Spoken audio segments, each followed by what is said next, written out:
Chiefs Kingdom, it's Monday evening. The Chiefs just made a big splash in free agency. We had to get on here with an emergency podcast and talk about it. Stick around.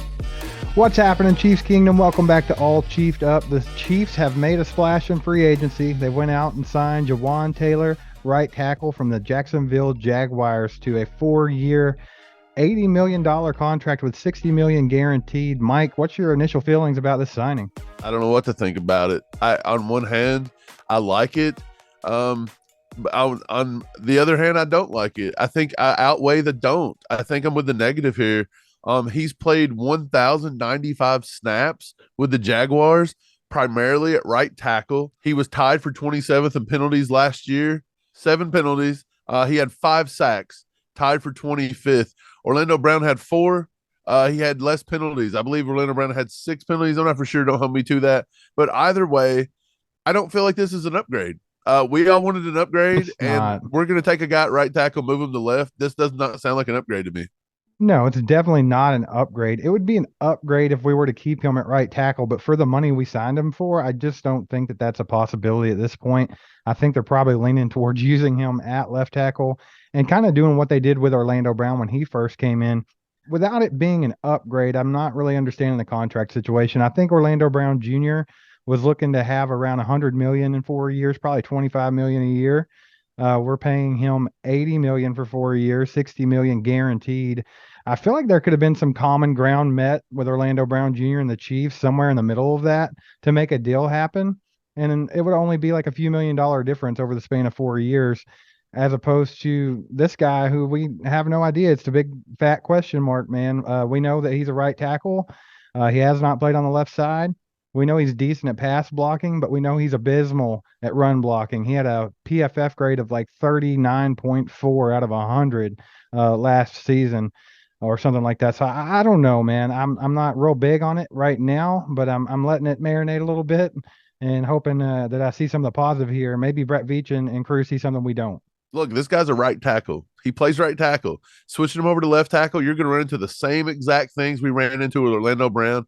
You're going to have a lot of hurries. You're going to have a lot of pressures. That's a hard switch. Chiefs Kingdom keeps thinking this is just something easy. This is what it's not easy. It wasn't easy when you wanted to blame Orlando Brown Jr. You didn't give him any slack, but now that we got this guy, we're going to switch him over. Now it's like, well, we're going to have to be patient.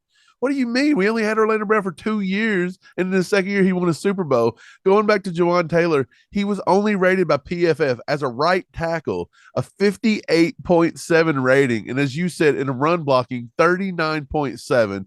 ESPN, NFL Live actually put up a stat. Offensive tackle win rate ranks. Andrew Wiley was 9th in pass blocking, 39th in run blocking. Orlando Brown Jr., 18th in pass blocking, 33rd in run blocking. Jawaan Taylor is worse than both of them, 37th in pass block win rates and 59th. You heard that right, in run block win rates. This guy's a downgrade on both sides of the line for the money. Yeah, and most people that's seen that so far have done nothing but question how ESPN done their win rate. I feel like people want to be optimistic about this signing and think that the Chiefs have done something great. But I'm not so sure about it, man. I just have a lot of questions. I don't know a lot about Jawaan Taylor. Haven't seen much on Jawaan Taylor, but what I'm seeing from statistics and things like that I've been looking up, I'm still not being able to make sense of paying this guy $20 million a year. That is a lot of money for a guy that we're going to plan to keep on the right side. So I kind of feel like they're probably going to try to move him to the left side. And I'm telling you guys, it's going to be tougher than we think. I know Andy Heck is a good coach, but just that move is a big time move. It really is. I don't know how to stress that enough. It's a big time move. You wanted to make fun of Orlando Brown because Jerick McKinnon had to chip a lot. Well, guess what? He's going to still keep chipping a lot because there's no way this guy's winning one-on-one all the time on the left side. It ain't going to happen. Well, I mean, in NFL offenses, that's just a thing. People chip. People put people over to help with blocks. That's in every offense. It don't matter who your left tackle is. So if we decide that we're going to use him at left tackle, which I think is what they're going with, looking at the money, what do you think we do with right tackle? Is it going to Lucas Niang? Is it going to Prince Tega-Winogo? Do you think they go ahead and try out Darian Kennard at the right side, or do you think they look for something cheap? I don't really know at this point. I think they go in-house. I think they stay there. I think they go with Winogo or they go with Lucas Niang, as you said. It's one of those two probably right off the rip. I do believe they'll draft a right tackle, maybe Darnell Wright in the first round if they want to go first round money with it, but I don't think they'll do that. I think they'll look somewhere late in the draft, probably round 2 through 5, and bring in somebody kind of like they did with Kennard last year. Let's hope Kennard improves. Again, I think they want to move him into to guard. I don't think they think that he's going to make a right tackle in this league. I don't know about it, but that in itself goes to show that they thought they could take him and make him a right tackle, and Andy Heck couldn't get it out of him. So why we're so convinced that Andy Heck's going to take just every right tackle in the world and get him over to left tackle and it's going to be seamless, I have no idea. But again, I don't want to be all doom and gloom. It's a decent signing. Usually the Chiefs aren't coming out signing anybody. I just think it's a little bit overpaid. I don't think it's an upgrade at left tackle at all. And I guess we're just going to have to see how it goes. I don't know. It's March, whatever. We got a lot of Yeah. time to figure it out, I guess. Well, there's a couple different possibilities at this point. Do you think they go ahead and use them at right tackle, even though they paid them so much money and they trade up in the draft and draft a left tackle in the first round?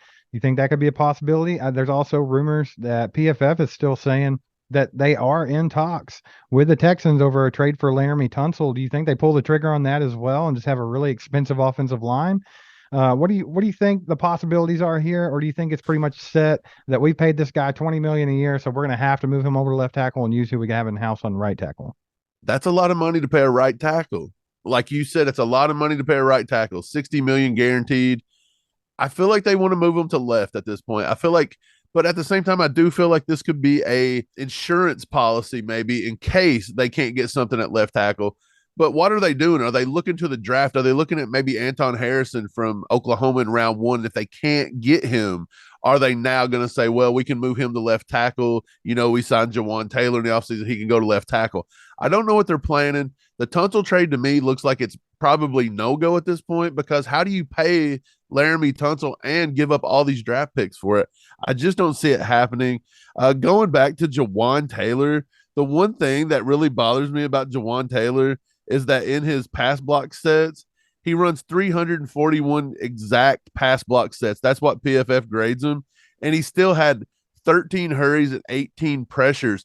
That is coming from 341 pass block sets. And that is almost what you would see most left tackles give up in 600 snaps on the left side. If Orlando Brown had been doing that, you guys would have been crucifying this guy. So I just don't get how he's going to switch over and make it seamless. Andy Heck's a good coach, but again, he's not a miracle worker. Let's hope Brett Veach did not whiff on this, because this is protecting Mahomes and protecting our legacy. So I don't know. Yeah, pretty much. You can go watch a couple shorts I put out earlier today about Jawaan Taylor and the signing, but it's kind of what I said there. It's just time for us to hold on to our chairs and hope that Brett Veach has done the right thing here. One more thing on the analytical side, I dig into these stats. I want to see how these players are going to do. Against the Eagles last year, Jawaan Taylor only scored a 55% on the pass block. A 55% against the Eagles. If that would have happened in the Super Bowl, we would have lost. Let's put it that way. And then his lowest score of the year was a 31.8. He did that against the Las Vegas Raiders, Steve. We will play them twice this year. This was coming from the right side as Right. well. Andrew Well, Wiley dominated the Raiders when we played them. well, I've been saying this all along. People's been giving Orlando Brown kind of an unfair shake all season long because, first of all, we played a gauntlet of edge rushers in the first half of the season, which is where he had his bad numbers. He turned it on in the last half of the season and had his best football played during the playoffs and the Super Bowl. Now, if you look back at the Raiders, look at the edge rushers they have. Do you feel comfortable with Jawaan Taylor going up against Max Crosby? Because it looks like Max Crosby ate his lunch last season. That's the kind of stuff that you got to look at when we sign a guy, because you have to look at the competition we're going to be facing. That's 2 games next season that we're going to likely see Jawaan Taylor trying to block Max Crosby, Chandler Jones, and God knows who else they try to sign. And that goes along over to the Broncos and the Chargers. They've all went and beefed up these edge rushers. Yeah, this is the last thing I'm going to say about Jawaan Taylor. You guys take it for what it is. Take it with a grain of salt. Hang on to it. He's played 4 years in the NFL. He's allowed 28 sacks in 4 years, 14 QB hits, 112 QB hurries, and 154 pressures. That is coming on 4 years with the Jacksonville Jaguars. That is a lot. That is a lot around the board. No matter which way you slice it, that's a lot of pressures. That's a lot of hurries. I don't see how this is an upgrade. It sounds like to me we took something that we think we could work with, we overpaid it, and Brett Veach and them were trying to save face on not being able to work something out with Orlando Brown Jr. And I know you guys don't like Orlando Brown Jr. I get it. Nobody wants to like Orlando Brown Jr. at this point, but I think signing him for what he wanted was a better option than what we just did. I think at the end of the day, this is going to prove that sometimes you can't cheap out on certain positions. You get what you pay for. Yeah, I'm not quite understanding why they were so quick to get this deal done. I mean, normally the Chiefs are hanging around till late free agency to make a move, but this is very, very early for them. And then, not to mention, I don't think Jawaan Taylor exactly fits with our offensive line. We, pride ourselves in being road graders in the run game. I mean, that's what our offensive line has done. Even Orlando Brown did the same thing. Now we have this oddball on the team that can't run block to save his life, which makes no sense because I thought, getting Isaiah Pacheco going last season, I thought maybe we'd lean in more into the run game coming up this year because we saw that it was beneficial last season and helped us win a Super Bowl. So I thought maybe we're going to lean in a little bit more this season. But at this point, I don't know if you can necessarily do that. We still have a question of, is this guy going to play left tackle? If he is, who's our right tackle going to be? If he's going to play right tackle, what are we doing with left tackle? I mean, there's so much going on. I don't like the question marks around it because that is the base of your offense, is your offensive line. I mean, you live and die by it. And it looks like to me that we've kind of overpaid a guy, kind of panicking because we did not want to give OBJ the money that he probably deserved. Hey, they say he's a good athlete. So we're paying, 4 years, 80 million just because he's a Look, good athlete. I He's a mean, good athlete, Steve. we're just gonna have to trust Brett Veach. That's all we can do at this point. I mean, if we're looking at it objectively, like I said, from the outside in, it looks like a raw deal for the Chiefs. I just don't like it. But they know more than me, and they know more about what's going on. So we're just gonna have to trust it and roll with it. So far, Brett Veach hasn't given us any reasons to doubt him, other than Breland Speaks and McCole Hardman. But I think he has a plan. He has to have a plan. So we'll have to wait and see how this plays out. All right. Thanks for joining us today. If you're listening to us on podcast, make sure to get over to our YouTube channel, youtube.com/allchiefdup.